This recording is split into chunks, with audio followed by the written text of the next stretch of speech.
Meanwhile, one local law enforcement agency is stepping up its game. The Bluefield, Virginia Police Department showing off some of its newest assets today, infrared drones. And our Megan Bailey takes us to the station for a closer look.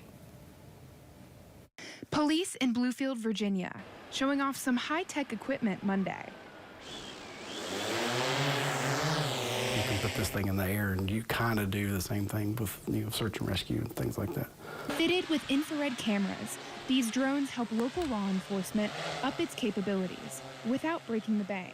Departments like us can't afford a helicopter. You can't have aviation, stuff like that. So this is a way to get that service without having to call the state police or some other jurisdiction that has a helicopter and waiting. Bowman adds, along with search and rescue, the drones can be used for everything from evidence collection to accident reconstruction and more.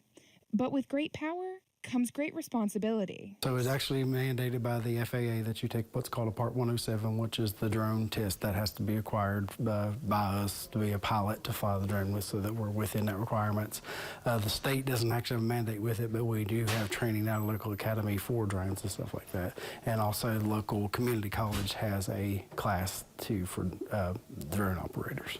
With more crimes to solve and a community to look after, Bowman believes residents in town will continue to see the benefit of this new technology. Here for you in Bluefield, Virginia, Megan Bailey, WVVA News.